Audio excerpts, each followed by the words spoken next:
దేవుని ఘనమైన నామమునకు మహిమ కలుగునుగాక. మన ప్రభువును రక్షకుడునునైన యేసుక్రీస్తు ప్రభుల వారి శక్తిగల నామములో వీక్షకులైన తల్లులకు, తండ్రులకు, మీ అందరికీ, చిన్నలకు, పెద్దలకు కూడా నిండు మనసుతో హృదయపూర్వక శుభాభివందనాలు తెలియచేస్తూ ఉన్నాం. మంచిది ప్రియులరా, మీరందరూ చాలా బాగున్నారని విశ్వసిస్తూ ఉన్నాం. అందుకే మేము సంతోషిస్తూ ఉన్నాం. ఇప్పటికే చాలామంది చక్కగా ఫోన్ చేస్తూ ఎంతో ధైర్యాన్ని, ఎంతో ప్రోత్సాహకాన్ని, ఎంతో మంది ప్రార్థనా సహకారాన్ని మీరందరూ తెలియచేస్తూ ఉన్నందుకు మేము ఎంతగానో సంతోషిస్తూ ఉన్నాం. ఈ పరిచర్య కొరకు మీరు మరింతగా ప్రార్థన చేయండి. ఈ పరిచర్యలో దేవుడు మనందరినీ కూడా ఓ గొప్ప యంత్రాలుగా, గొప్ప పనిముట్టులుగా మనందరినీ వాడుకొనుగాక అని మేము ఎంతగానో ఆకాంక్షిస్తూ ఉన్నాం. మంచిది ప్రియులరా, సర్వాధికారి అయినటువంటి దేవాతి దేవుని ఉచితమైన కృప చొప్పున మరొకసారి మీతో మాట్లాడడానికి దేవుడి చూయించిన ఈ గొప్ప ధన్యకరమైనటువంటి సమయానికై నేను ఎంతగానో స్తుతిస్తూ ఉన్నాను. ఈ రోజున మనం మాట్లాడుకోబోతున్నటువంటి అంశ భాగం ఏమిటి అంటే, చిన్నవారే కానీ చేసిన క్రియలు చాలా గొప్పవి. వాస్తవానికి మానవులుగా ఉన్న మనందరము కూడా చిన్న చిన్న వాటిపై మన ఆశను కానీ, మన చూపును కానీ మనం ఉంచము కూడా. ఎప్పుడు చూడు, మన పెద్దవాటిపైనే ఉంటుంది.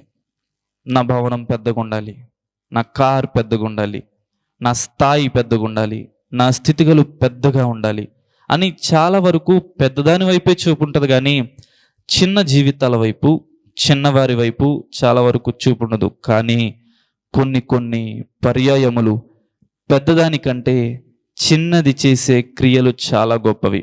ఉదాహరణకు చూద్దాం. ఒకసారి పెద్దవి చిన్నవిని మాట్లాడుకుంటూ ఉన్నాం కదా. ఒకవేళ మన దుస్తులు చిరిగిపోయినాయి అని అనుకుందాం. ఎలానో సమస్య వచ్చి చిరిగిపోయాయి. ఒక గొడ్డల్ని కానీ, ఒక కత్తిని కానీ తీసుకుని మరలా దాన్ని స్టిచ్చింగ్ చేయడానికి దాంతో ఏమన్నా కుడతామా, స్టిచ్చింగ్ వేస్తామా? కానీ కాదు, ఒక చిన్న సూది కావాలి. దానితోనే కదా మన సమస్యను తీర్చుకునేది. అలానే చూద్దాం, ఇంకా చాలా అంటే చాలా చిన్నవే, కానీ క్రియలు మాత్రం చాలా గొప్పవి. మెడిసిన్ పెద్దది కావాలనుకుంటారా? చిన్న మెడిసినే మన యొక్క శరీరంలో ఉండే ప్రతి అవయవాన్ని శుద్ధీకరణ జరిగిస్తుంది, గొప్ప స్వస్థతను మనకు దయచేస్తూ ఉంది, ఇస్తూ ఉన్నది మెడిసిన్ ద్వారా. అది చిన్నదే, అది చేసే క్రియ కూడా చాలా గొప్పదే. ఈ రకంగా చూసుకుంటే మానవుల్లో ఉన్నటువంటి పెద్దది అనే ఆలోచన కొంతసేపు పక్కన పెట్టి, ఈ చిన్నవారు చేసిన గొప్ప క్రియలేమిటి? చిన్నదే అంటూ ఉన్నారు, చిన్న జీవితమే అంటూ ఉన్నారు. మరి మనది కూడా చిన్న జీవితమే కదా, మనం చేయలేమా గొప్ప క్రియలు అన్నటువంటి ఆలోచనలో ఈ వాక్యాన్ని మీరు వినండి. ఈరోజు మనం మాట్లాడుకోబోతున్న అంశభాగం ఏమిటి అంటే, చిన్నవారే కానీ చేసిన కార్యాలు చాలా గొప్పవి. మన జీవితం కూడా చిన్నదే, మనం కూడా చిన్నవారమే, మనము కూడా స్వల్పమైన అల్పమైన బ్రతుకులే. మనము కూడా ఈ గొప్ప కార్యాలు ఏవైతే ఉన్నాయో మనం కూడా అటువంటి గొప్ప కార్యాలను మన జీవితాల్లో మనం కూడా జరిగించుకోవాలనే దేవుడు మీతో మాట్లాడుతున్నాడు. ఇది నాన్న మంచిది ప్రియులారా. మొట్టమొదటిగా పరిశుద్ధ గ్రంథంలోనికి వెళ్దాం రండి. మీ యొక్క పరిశుద్ధ గ్రంథాన్ని తెరిచినట్లయితే అపోస్తలుల కార్యములు 23వ అధ్యాయము 16-17 వచనములు గల వాక్యమును చూద్దాం.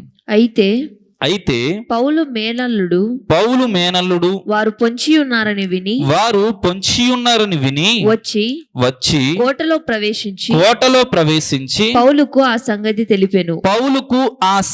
తెలిపెను. అప్పుడు పౌలు శతాధిపతులలో నొకరిని తన యొద్దకు పిలిచి, ఈ చిన్నవానిని సహస్రాధిపతి యొద్దకు తోడుకుని పొమ్ము. ఇతడు అతనితో ఒక మాట చెప్పుకొనవలనని అన్నాడు. ఇక్కడ మీరు చూస్తే, ఈ చిన్నవానిని సహస్రాధిపతి యొద్దకు తోడుకొని పొమ్ము, ఇతడు అతనితో ఒక మాట చెప్పుకొనవలనని ఉన్నాడనను. చిన్నవాడే. ఎవరా చిన్నవాడు అంటే, అపోస్తులుడైన పౌలు యొక్క మేనలుడు. ఏం చెప్పాడు? పరుగున కోటలోనికి వచ్చి పౌలుకి ఏం తెలియచేశాడు? తెలియచేయాల్సినటువంటి భయంకరమైన పరిస్థితి ఏమిటి అసలు అని మీరు ఆలోచించవచ్చు. దానికి వెనుకకి వెళ్ళి ఈ సన్నివేశాన్ని అంతటిని ఒకసారి ధ్యానం చేద్దాం. అపోస్తలుడైన పౌలు యొక్క జీవితం మీ అందరికీ తెలిసిందే. చాలా సుపరిచితమైనటువంటి వ్యక్తి. ఒకప్పుడు క్రైస్తవుల్ని హింసించడానికి, ఎంతోమంది క్రైస్తవులని మరణం వరకు తీసుకువెళ్ళడానికి ఎన్నో పన్నాగాలు పన్నాడు. మీ అందరికీ తెలుసు. స్టెఫను మరణిస్తున్నప్పుడు కూడా అతను తన దుస్తులకు వాటికి సాక్ష్యార్థమై బ్రతికిను అనువట్టి వాక్యాన్ని కూడా మనం చూస్తాం. ఈ రకంగా ఉన్నటువంటి అపోస్తలుడైన పౌలు యెరూషలేములో నుంచి ఒకానొక దినాన దమస్కులో ఉన్నటువంటి క్రైస్తవ సోదరులను కూడా మరణం వరకు తీసుకువెళ్ళి యెరూషలేమునకు చెరపట్టడానికి తీసుకురావడానికి, వారిని బాధ పెట్టడానికి ఎంతో ఆలోచనతో వెళ్తే ఒక వెలుగు తన పైన పడి దేవుని యొక్క దర్శనం కలిగి సౌలా సౌలా అని ఒక శబ్దం వినపడింది. ఇదంతా యెరూషలేము సభలో అక్కడ ఉన్నటువంటి యూదులందరికీ పౌలు భక్తుడు తెలియచేస్తున్న మాటలు. ఈ మాటలు మాట్లాడుతున్నప్పుడు, సౌలా సౌలా, ఎందుకు నన్ను బాధపరుస్తున్నావు, ఎందుకు నన్ను వేదన చెందిస్తున్నావు, అసలు ఎవరు ప్రభు నువ్వంటే, నీవు హింసించుచున్న యేసును నేను. అయితే ఏం చేయమంటావు? ప్రపంచానికి అన్యులకి సాక్ష్యార్థమై నీ బ్రతుకు నీవు అని మాట్లాడితే మారు మనస్సు పొందాడు. క్రైస్తవేతరుగా ఉన్నటువంటి వ్యక్తి, క్రైస్తవులను హింసించినటువంటి వ్యక్తి మాట్లాడుతున్నాడు ఈ మాటలన్నీ. నేను ఒకప్పుడు నా బ్రతుకంతా మీకు తెలిసిందే కదా, యూదులని ఎంత చెరబట్టానో మీకు తెలిసిందే కదా. దేవుడు తన దూత ద్వారా, తన మాట ద్వారా, ఓ దర్శనం ద్వారా నాతో మాట్లాడాడు అని మాట్లాడుతూ, నేను గమనీయులు పాదాల చెంత దగ్గర ధర్మశాస్త్రాన్ని అవపోసన పట్టాను, నేను రోమియుడును, ఘనమైన రీతిలో దేవుడు నన్ను సాక్ష్యార్థంగా వాడుకుంటున్నాడు అని మాటలు మాట్లాడుతుంటే అక్కడ ఉన్నటువంటి పరిసయ్యులు, సద్దూకయ్యులు, ఈ దేవుడు మాట్లాడాడు, దర్శనం కలిగింది, ఈ మాటల్లో కొంత వివాదం జరిగింది. అక్కడ పరిసయ్యులు, సద్దూకయ్యులు ఒకరికొకరికి పడదు. వీరేమో పరిశుద్ధాత్ముడు లేడు అని, ఒకరేమో పరిశుద్ధాత్ముడు ఉన్నాడు అని, దేవుడు మాట్లాడతాడని, దేవుడు మాట్లాడని, ఈ రకమైనటువంటి వివాదాలు జరిగి యూదులలో కొంతమంది అపోస్తలుడైన పౌలు పైన ఓ గొప్ప కుట్రను పన్నారు. అపోస్తలుడైనటువంటి పౌలును మీరు సభలోనికి పిలవండి, అతని గురించి మేము ఇంకా తెలుసుకోవాలి. ఒకసారి ఏమో యూదుని అంటాడు, రోమియుని అంటాడు, దేవుడు ఇలా మాట్లాడాడు అంటాడు, అలా మాట్లాడాడు. కాదు, అతని గురించి మాకు పూర్తిగా తెలియాలి అని మీరు అధిపతితో ఒకసారి మాట్లాడి, సహస్రాధిపతితో మీరు ఒకసారి మాట్లాడి, అతను వస్తున్నటువంటి క్రమేణా, అతను వస్తున్న మార్గంలో మేము అతని పైబడి అతన్ని చంపేస్తాం అని ఒక ప్లాన్ వేసుకున్నారు. అయితే ఈ భయంకరమైనటువంటి ప్లాన్ వేసుకుంటున్నప్పుడు తన మేనలుడైనటువంటి వాడు విని, ఆ చిన్నవాడు విని పరుగున కోటలోనికి వెళ్ళి పౌలు గారికి విషయం చెప్పి శతాధిపతితో మాట్లాడి సహస్రాధిపతి దగ్గరికి వెళ్ళి జరిగిన కార్యాన్ని మొత్తాన్ని చెప్పాడు. పౌలు మరణాన్ని తప్పించాడు. ఒకవేళ చెప్పకపోతే నాకెందుకులే అనుకుంటే, అవసరమా, తెలిస్తే నన్ను కూడా చంపేస్తారు, ఒక్కనే కదా, వాళ్ళు 40 మంది పైబడి ఉన్నారు కదా, నరరూప రాక్షసులుగా అతను పన్నాగం పన్నారు కదా, కుట్రలు చేస్తున్నారు కదా, నా భవిష్యత్తు ఎందుకు ఆగిపోవాలి అని అనుకునుంటే ఈరోజు ఎంత గొప్ప పరిచర్య పౌలుతో జరిగేదే కాదు.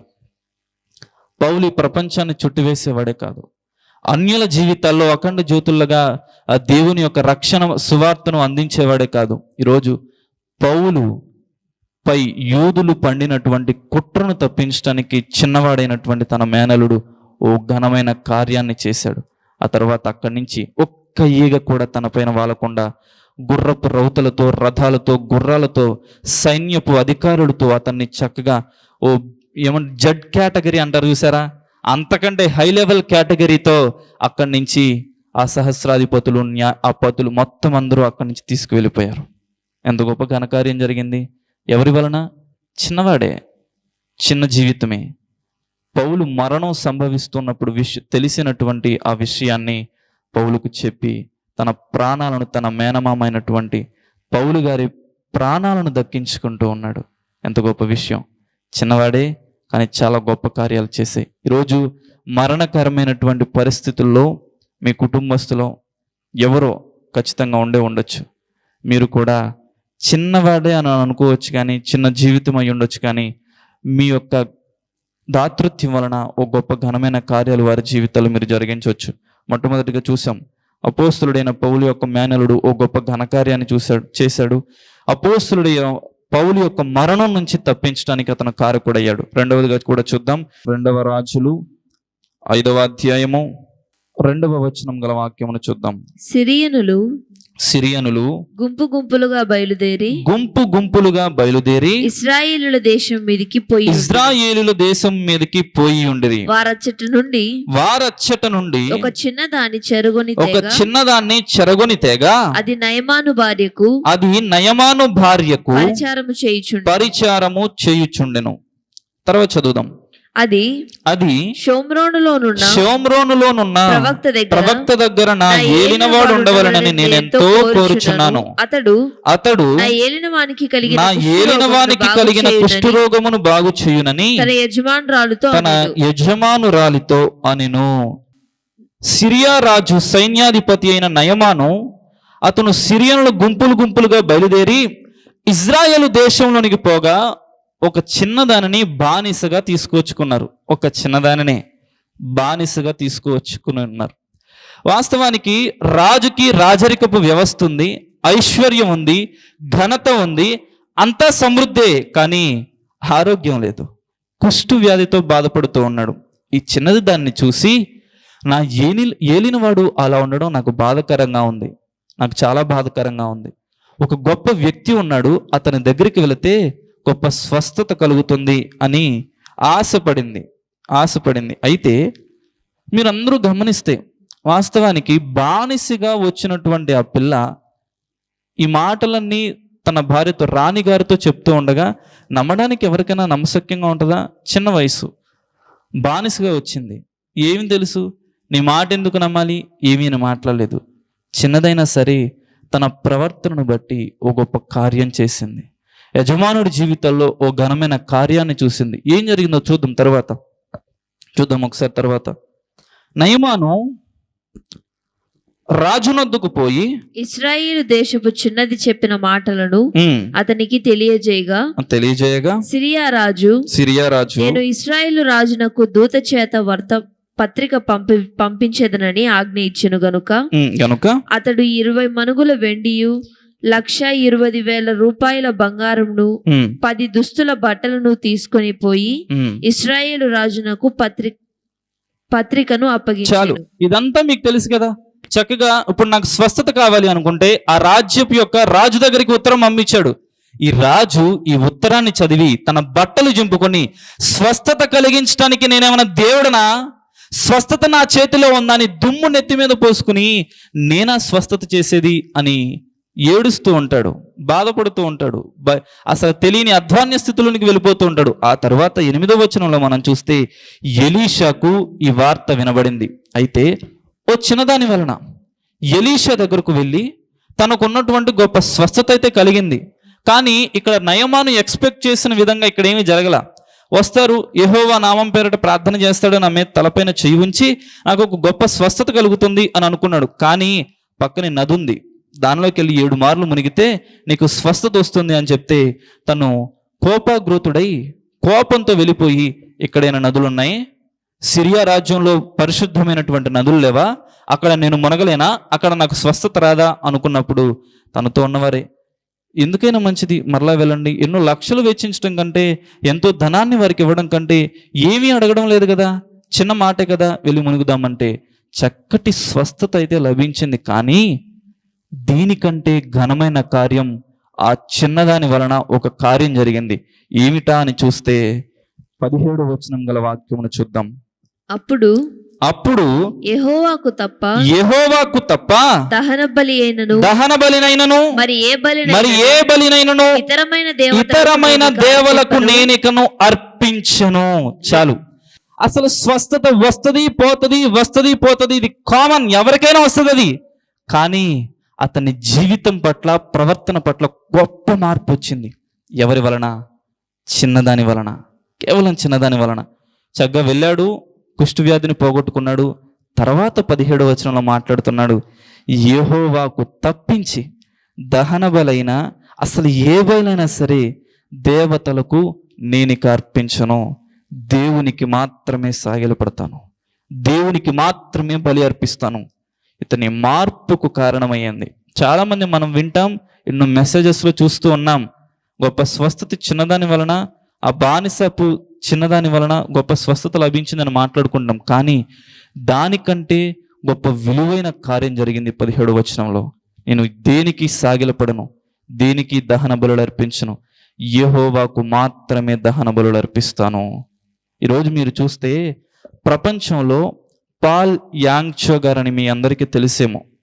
పాల్ యాంగ్చో గారని సుమారుగా దగ్గర 15 లక్షల మంది, 15 lakhs, 15 లక్షల మంది పైబడి రక్షణకు కారణమయ్యాడు. అంతమంది సంఘం ఎంతో గొప్ప పరిచరణ చేశాడు. ఈ ప్రపంచంలో 15 లక్షల మంది సంఘాన్ని స్థాపించిన వ్యక్తులు మొట్టమొదటిగా పాల్ యాంగ్చో గారు ఉన్నారు. అతను మార్పు చెందడానికి కారణం ఎవరో తెలుసా? ఓ చిన్న యవనస్తురాలు, చిన్న బిడ్డ వాక్యాన్ని విని తను మార్పు చెందాడట. తన ఇంటర్వ్యూస్లోని మాట్లాడుతూ ఉన్నాడు. ఈరోజు నయమాను మార్పు చెందడానికి, ఓ గొప్ప స్వస్థతను పొందుకోవడానికి చిన్న జీవితమే, బానిస జీవితమే, చిన్న వయస్సే, కానీ తాను చేసిన కార్యం మాత్రం చాలా గొప్పది. ఆమె చేసిన కార్యం వలన స్వస్థత మాత్రమే రాలా, తమ జీవితంలో మార్పు, ఎంతో గొప్ప మార్పు లభించింది. పాల్ యాంగ్చో గారి జీవితంలో కూడా ఘనమైన పరిచయం చేయడానికి కారణమైన ఒక చిన్న స్త్రీనే. నీది కూడా చిన్న జీవితమే, నా జీవితాలు కూడా చాలా చిన్నవే. మన జీవితాలు ఇంకొకరి జీవితానికి మార్పు తెచ్చే విధంగా మనం ఎందుకు ఉండకూడదు? మన కార్యాలు ఘనమైన రీతిలో ఎందుకు ఉండకూడదో మనం కూడా ఒకసారి పరిశీలన చేసుకుని మన జీవితాల్లో కూడా ఒక గొప్ప ఘనమైన కార్యాలు జరిగిద్దాం. తర్వాత కూడా చూద్దాం. అపోస్తల కార్యములు 12వ అధ్యాయము 5 నుంచి 13 వచనములు గల వాక్యములు చూద్దాం. పేతురు చెరసాలలో ఉంచబడెను. సంఘమైతే అతని కొరకు అత్యాసక్తితో దేవునికి ప్రార్థన చేయుచుండెను. హేరోదు అతనిని వెలుపలికి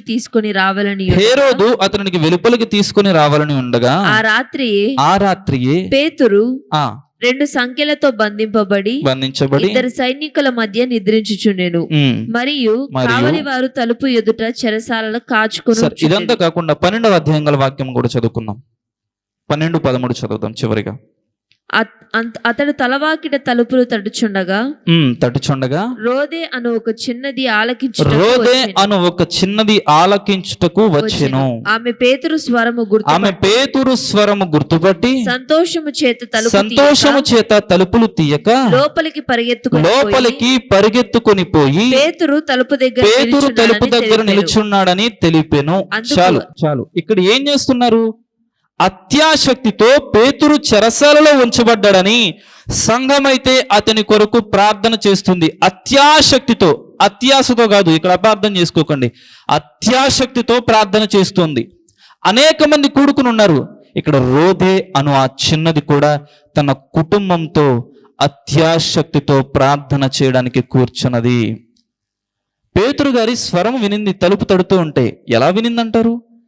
పేతురు గారు ఆ సంఘానికి శుభవచనాన్ని చెప్పడానికో, ఎప్పుడైనా ఇప్పుడు పిలుస్తూ ఉంటారు కదా చాలా మంది పాస్టర్స్ని, రండి వాక్యం చెప్పడానికి, మా సంఘంలో చక్కగా వాడబడని అని చక్కగా వాక్యం చెప్పేవారిని పిలుస్తూ ఉంటారు కదా, అలా పిలుచుంటారేమో.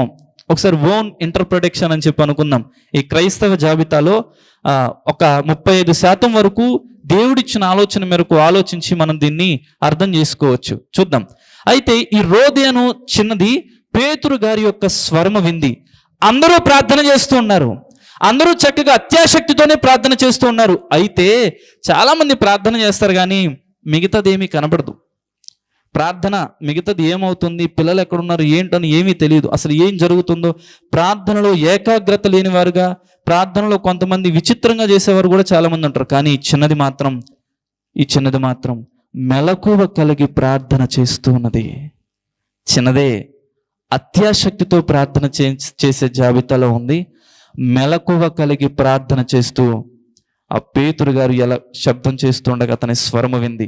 అయితే చక్కగా ప్రార్థన చేస్తూ ఉన్నాం, మా ప్రార్థనకి దేవుడు ఖచ్చితంగా జవాబు దయచేస్తాడని ఓ చెవి అటువైపు వేస్తూనే ఉంది.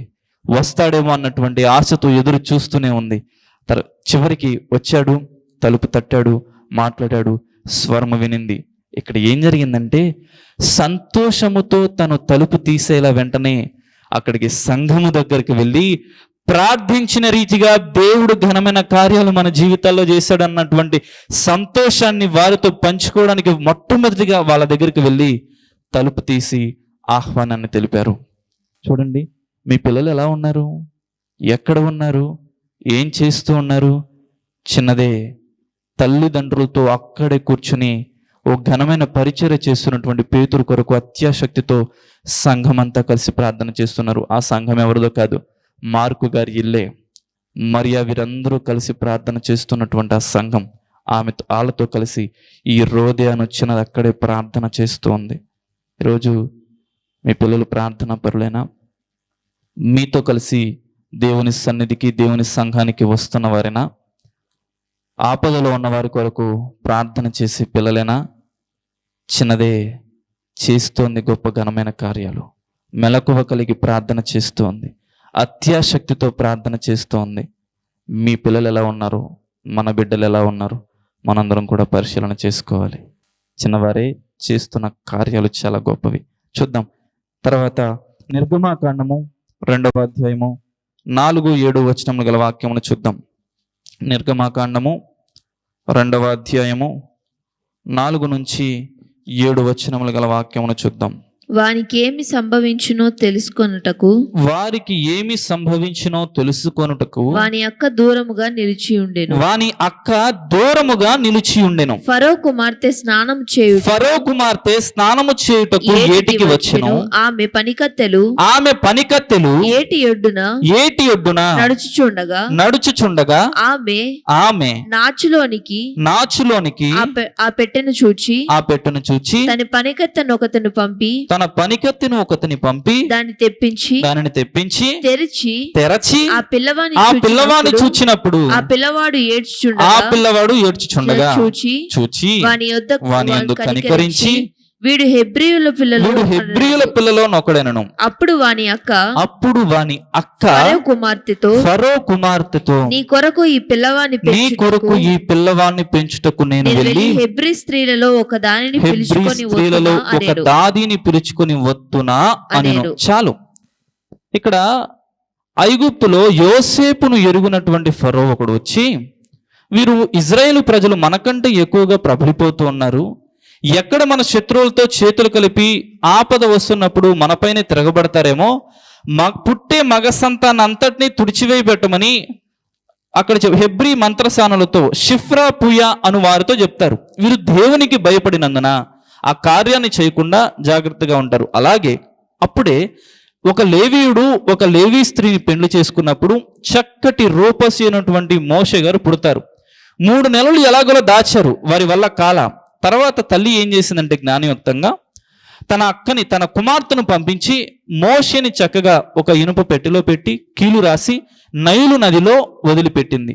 అసలు నైలు నది మహా ప్రమాదకరమైనది. నైలు నదిలో ముసళ్లకు చాలా నిలయమైనది. ఎంత ధైర్యం చేసి పంపించిందో కానీ. అయితే ఇక్కడ గొప్ప విషయం ఏమిటి అంటే, తన కుమార్తె వాస్తవానికి 3 నెలల వయసు. బేసిక్గా మనం పిల్లలకి మధ్యన 2 సంవత్సరాలు ఇప్పుడు చూద్దాం. ఆనాటి సమయంలో ఒక 8 సంవత్సరాలు అనుకుందాం. అయితే ఈ మిరియాముకి 8 సంవత్సరాల వయసు ఉంటుంది అని అనుకుందాం మనం. అప్పుడే చిన్నదే కానీ ఎంత చక్కగా సమయానికి అనుకూలంగా స్నానం చేస్తున్నప్పుడు వెళ్ళడం, ఆ బిడ్డను ఎప్పుడైతే తీసుకుందో ఈ బిడ్డను పెంచడానికి హెబ్రీ స్త్రీల్లో ఒక దాదీని పట్టుకుని తీసుకురానా అని ఎంత చక్కగా రాణితో మాట్లాడిందో. ఏ డౌటు లేకుండా, ఏది జరగకోకుండా. చాలా మంది తడబడుతూ మాట్లాడుతుంటారు. వాక్యం చెప్పి మేము కూడా కొన్నిసార్లు తడబడుతూ ఉంటాం. కానీ ఆ చిన్నపిల్ల మాత్రం ఏ తడబాటు లేకుండా, ఆ రాణితో ఏ డౌట్ లేకుండా, ఎక్కడ వీరు ప్రీ ప్లాన్డ్గా చేశాడు అని అనిపించుకోకుండా ఎంత చక్కగా మాట్లాడిందో. చిన్నదే కానీ దైవిక జ్ఞానం కలిగినది. తల్లిదండ్రుల పెంపకంలో గొప్ప జ్ఞానయుక్తంగా పెరిగినది. తర్వాత తన సోదరుడైనటువంటి మోషేని కాపాడుకుంది. కరెక్ట్ టైంకి వెళ్ళి ఈమెను పెంచడానికి ఒక దాదీని తీసుకురానా అని తన తల్లిని తీసుకువచ్చి మోషే ఘనుడిగా పెరగడానికి, అతను బ్రతకడానికి మిరియాము పాత్ర చాలా గొప్పది. ఓ ఘనమైన కార్యం మిరియాము జీవితాన్ని చూస్తూ ఉన్నాం. చిన్నవారే చేసిన కార్యాలు చాలా గొప్పవి.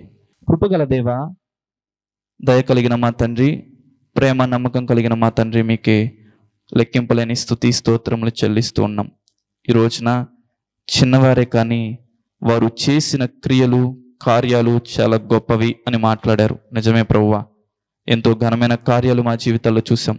అపోస్తులుడైన పౌలు మేనలుడు చేసిన కార్యం, రోదే అనే చిన్నది చేసిన కార్యం, నయమాను స్వస్థత కొరకై, మార్పు కొరకై చేసిన బానిస చిన్న కార్యం, ఆ తర్వాత మిరియాము చిన్నదే, ఆ బిడ్డ ఎంత చక్కగా చేసిన ఒక గొప్ప ఘనకార్యాన్ని మేము చూసాం. చివరికి మా జీవితాల్లో మేము చేస్తూ ఉన్నాం చిన్న పాపమే అని, కానీ అది మా బ్రతుకును నాశనం చేసేంత గొప్పది. ఇదంతా మేము ఘనమైన రీతిలో ఘనమైన కార్యాలు చేయడానికి, ఈ పాపాన్ని తొలగించుకోవడానికి మీ యందు మేము స్థిరులముగా, కదలని వారముగా, మీ రాకడ కొరకే సిద్ధపడు వారముగా, మీ రాజ్యంలో చేర్చబడు వారముగా మేమందరం ఉండులాగున సహాయము చేయండి.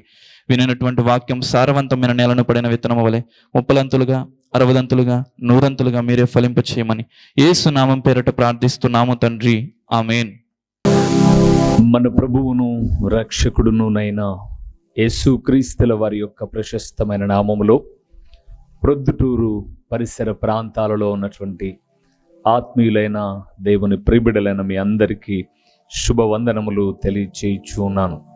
ప్రభునందు ప్రియులారా, దేవుని మహాకృపను బట్టి ప్రొద్దుటూరు ప్రాంతంలో హోమస్పేటలోని రాఘవరెడ్డి ఫంక్షన్ హాల్లో గడిచిన 2 సంవత్సరాల నుంచి జరుగుతున్న సువార్త కూడికను మార్చబడినది అని తెలియచేయుటకు సంతోషిస్తున్నాను. పైకి ఎక్కలేని అననుకూలతలో ఉన్నప్పుడు అందరము ప్రార్థన చేయగా ప్రొద్దుటూరు నడిబొడ్డున ఉన్నటువంటి ఒక స్థలమును దేవుడు మనకు లీజుకి ఇచ్చాడు. ప్రొద్దుటూరులోని గాంధీ రోడ్లో, అనగా సూపర్ బజార్ రోడ్డులో కల్లూరు ప్రసాద్ రెడ్డి అనబడే ఎముకల డాక్టర్ హాస్పిటల్ ఎదురుగా ఈ సువార్త కూడిక, సాయంకాలపు సువార్త కూడికను ప్రారంభించాం. దేవునిందు ప్రియులారా, ఒక వాక్యము కొరకు మాత్రమే ఈ కూడికను ప్రారంభించాం. వాక్యము ప్రొద్దుటూరులో లేదు అని కాదు, కానీ మరింతగా దేవుని వాక్యము మీకు చేరువ చేయాలి అని, ప్రతిదినము టీవీలో వింటున్నటువంటి దేవుని వాక్యాలు మీకు ఆశీర్వాదకరంగా ఉన్నాయి అని, ఒక సంఘ ప్రాంత భేదము లేకోకుండా ఉదయకాలపు కొన్ని అననుకూలతలో కూడా చాలామంది ఆరాధనకు వెళ్ళలేని వారికి, దేవుని వాక్యము వినలేని వారికి ఒక సౌకర్యవంతముగా సూపర్ బజార్ రోడ్డులోని కల్లూరు ప్రసాద్ రెడ్డి హాస్పిటల్ ఎదురుగా ఒక క్రీస్తు ప్రార్థనా గృహము అనే ఒక స్థలంలో ప్రతి ఆదివారము సాయంకాలం 6 గంటల నుంచి 8:30 వరకు ఈ సువార్త కూడిక జరుగుతుంది.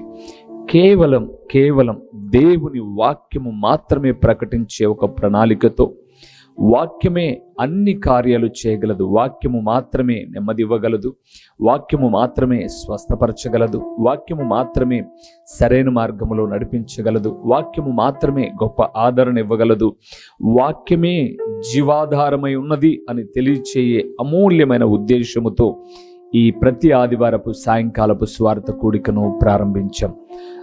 ప్రియులారా, ఇప్పటికే అనేక మంది కూడికకు వస్తూ ఉన్నారు. మే 19వ తారీఖు 2024 ఆదివారపు దినాన ప్రారంభించాం. అనేక మంది కూడికకు వచ్చి దేవుని వాక్యం వింటూ దేవుని రాకడకు సిద్ధపడుతూ ఉన్నారు. మరి మీరెందుకు రాకూడదు? మిమ్మల్ని కూడా ఒక ప్రేమపూర్వకమైన ఆహ్వానాన్ని అందిస్తూ ఉన్నాం. రండి. వాక్యము కరువైపోతున్న చివరి దినాల్లో, వాక్యము దొరకని దినాలు రాబోతున్న దినాలలో ముందుగానే వాక్యాన్ని మనం ఒక నిర్దిష్టమైనటువంటి సందేశములతో, ఒక చక్కటి అంశ భాగములతో ప్రతి ఆదివారం సాయంకాలం 6 గంటల నుంచి 8:30 వరకు చక్కటి పాటలు, దేవుని స్తుతిస్తూ దేవుని వాక్యాన్ని పంచుకొని వచ్చిన మీ అందరి కొరకు నేను ప్రార్థిస్తాను. దేవుడు నూతన కార్యాలు చేయుటకు సామర్థ్యం కలిగిన వాడు. రండి. సూపర్ బజార్ రోడ్లోని కల్లూరు ప్రసాద్ రెడ్డి హాస్పిటల్ ఎదురుగా ఈ యొక్క సువార్త కూడిక ప్రతి ఆదివారము జరుగుతుంది. వీక్షకులైన మీ అందరినీ, ఆత్మీయులైన మీ అందరినీ ప్రేమపూర్వకంగా ఆహ్వానిస్తున్నాం. వచ్చిన తదుపరి మీరు నేను కలిసి ప్రభువును ఆరాధిద్దాం. వస్తారు కదూ? ప్రేమతో మిమ్మల్ని ఆహ్వానిస్తూ దైవజనుడు ఓ రూబేన్ గారు. ప్రభు పేరట మీకు వందనములు. మా చిరునామా దైవజనుడు బ్రదర్ ఓ రూబేన్ గారు, క్రీస్తు ప్రార్థనా మందిరం, డోర్ నెంబర్ 1-10-386, నగరిగుట్ట, పులివెందుల, కడప జిల్లా. మీ ప్రార్థనా అవసరాల కొరకై సెల్ నంబర్ 9989067409.